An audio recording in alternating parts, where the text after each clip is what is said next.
بسم اللہ الرحمن الرحیم۔ السلام علیکم۔ کرک میں صلیبی سلطان ایوبی پر جوابی کارروائی کرنے پر غور کر رہے تھے۔ ان کو مرکزی کمان نے قاصدوں کے ذریعے اپنی بکھری ہوئی فوج کو احکام بھیج دیے کہ مسلمانوں سے لڑنے کی کوشش نہ کریں بلکہ نکلنے کی ترکیب کریں تاکہ جوابی حملے کے لیے زیادہ سے زیادہ فوج بچ جائے۔ ان احکام کے ساتھ ہی انہوں نے 40 جانبازوں کا ایک گروہ تیار کر لیا جسے مظلوم مسلمانوں کے بحروب میں شوبک میں داخل ہونا اور لڑکیوں کو وہاں سے نکالنا تھا۔ صلیبی حکمرانوں نے اس خیال سے کہ سلطان ایوبی مصر سے غیر حاضر ہے وہاں اپنے تخریب کاروں میں اضافہ کرنے کا بھی فیصلہ کر لیا۔ وہ سوڈانیوں اور فاطمیوں کو جلد از جلد متحد کر کے قاہرہ پر قبضہ کرنا چاہتے تھے۔ شوبک اور کرک کے درمیانی علاقے میں بہت خون بہہ رہا تھا۔ وہ سارا علاقہ ہموار ریگستان نہیں تھا۔ کئی جگہوں پر مٹی اور ریتیلی سیلوں کے ٹیلے تھے اور کہیں ریت کی گول گول ٹکریاں تھیں جن میں کوئی داخل ہو جائے تو باہر نکلنے کا راستہ نہیں ملتا تھا۔ ایسے علاقوں میں صلیبی بھی مر رہے تھے اور سلطان ایوبی کے مجاہدین بھی، اور وہاں شوبک کے وہ عیسائی بھی مر رہے تھے جو مسلمانوں کے ڈر سے شہر سے کرک کی سمت بھاگ اٹھے تھے۔ فضا میں گدھوں کے غول اڑ رہے تھے، ان کے پیٹ انسانی گوشت سے بھرے ہوئے تھے۔ صحرائی درندے لاشوں کو چیر پھاڑ رہے تھے اور معرکہ آرائی کے عالم تھا جیسے افق سے افق تک انسان ایک دوسرے کا کشت و خون کر رہے ہوں۔ اس وسیع ریگزار میں کہیں کہیں نخلستان بھی تھے جہاں پانی مل جاتا تھا۔ تھکے ہارے انسان، زخمی انسان اور پیاس کے مارے ہوئے انسان وہاں جا جا کر گرتے تھے۔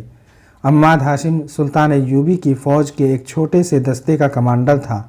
وہ شامی باشندہ تھا، اسی لیے وہ اپنا نام عماد شامی بتایا کرتا تھا۔ صلیبیوں کے خلاف جو جذبہ ہر مسلمان سپاہی کے دل میں تھا وہ عماد شامی میں بھی تھا، لیکن اس کے جذبے میں انتقام کا قہر اور غضب زیادہ تھا۔ اس کے متعلق سب جانتے تھے کہ وہ یتیم ہے اور اس کا سگا عزیز رشتہ دار کوئی نہیں، لیکن اسے یہ یقین نہیں تھا کہ وہ یتیم ہے یا نہیں، کیونکہ اس کا باپ اس کی آنکھوں کے سامنے نہیں مرا تھا۔ وہ 13-14 سال کی عمر میں گھر سے بھاگا تھا۔ اس وقت اس کا گھر شوبک میں تھا۔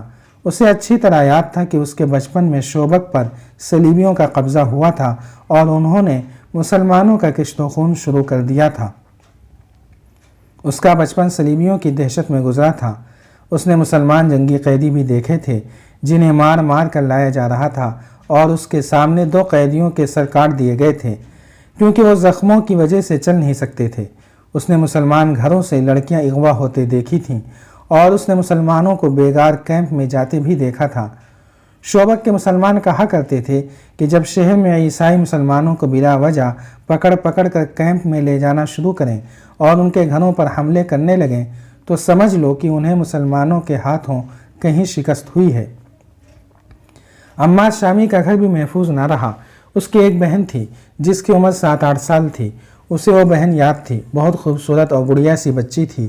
گھر میں اس کا باپ تھا، ماں تھی اور ایک بڑا بھائی تھا۔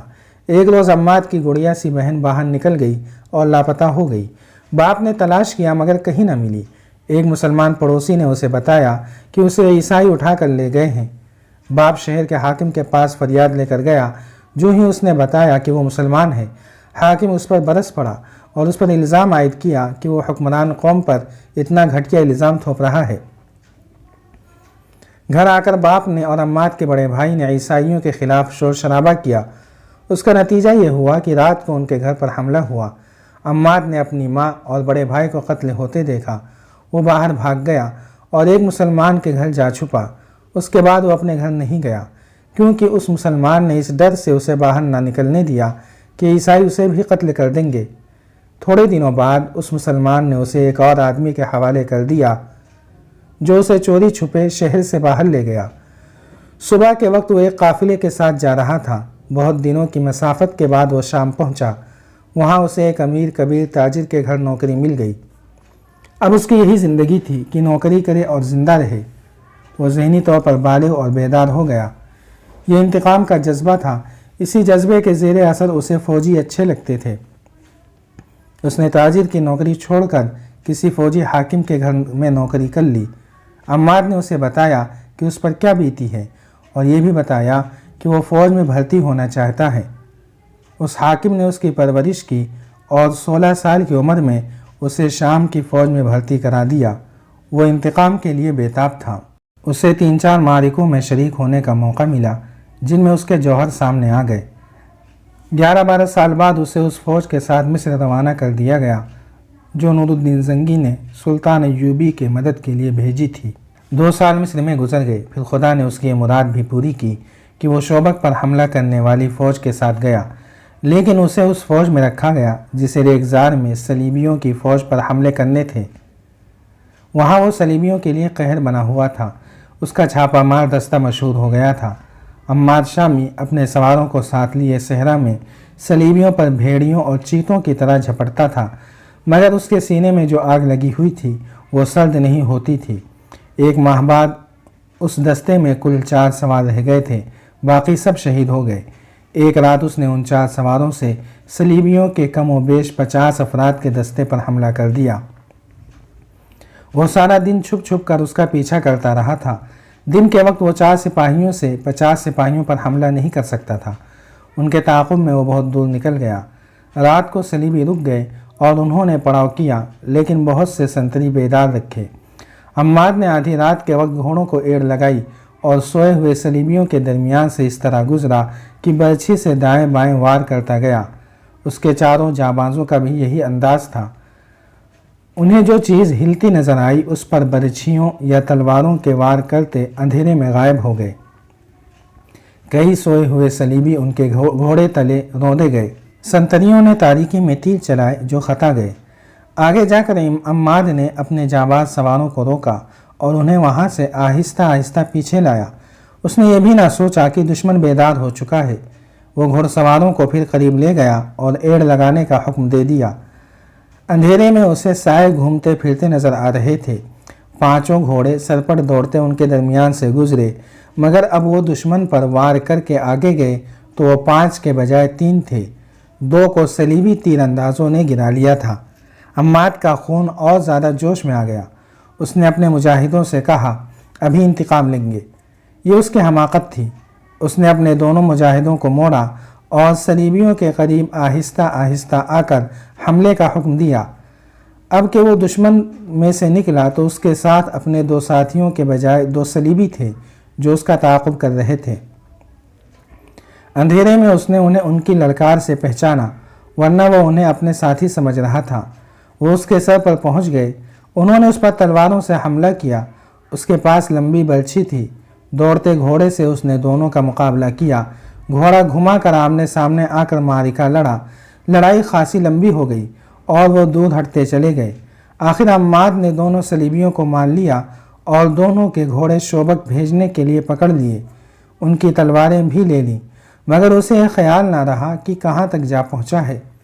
اس نے گھوڑے کو اور اپنے آپ کو آرام دینے کے لیے ایک جگہ قیام کیا، لیکن وہ سونے سے ڈرتا تھا کیونکہ کسی بھی وقت اور کہیں بھی وہ دشمن کے نرغے میں آ سکتا تھا۔ اس نے رات جاگتے گزار دی۔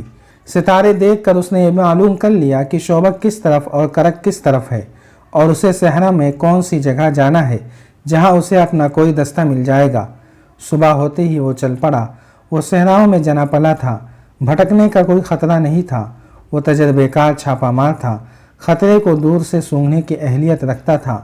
اسے دور دور صلیبی 4-4 یا 5-5 کی ٹولیوں میں جاتے نظر آئے۔ اگر اس کے پاس 2 فالتو گھوڑے نہ ہوتے تو کسی ٹولی پر حملہ کر دیتا۔ وہ بچتا بچاتا اپنی راہ چلتا گیا۔ راستے میں اسے کئی جگہ گھوڑوں اور اونٹوں کے مردار اور صلیبی سپاہیوں کی لاشیں پڑی نظر آئیں جنہیں گدھ اور لومڑیاں کھا رہی تھیں۔ ان میں اس کے اپنے ساتھیوں کی لاشیں بھی ہوں گی۔ وہ چلتا گیا اور سورج افق پر چلا گیا۔ آگے ٹیلوں کا علاقہ آ گیا جس میں راستے ہر چند قدم پر گھومتے تھے۔ یہاں ڈر تھا کہ صلیبیوں کی کوئی ٹولی رات کے لیے قیام کرے گی۔ وہ سورج غروب ہونے سے پہلے وہاں سے نکل جانا چاہتا تھا۔ یہ ڈر بھی تھا کہ کسی ٹیلے پر کوئی تیر انداز نہ بیٹھا ہو۔ وہ ہر طرف اور اوپر دیکھتا چلتا گیا۔ جاری ہے۔ اگر آپ کو یہ قسط وار سلسلہ پسند آ رہا ہے تو لائک، شیئر اور کمنٹ کے ذریعے ہماری حوصلہ افزائی کریں۔ جزاک اللہ خیرا۔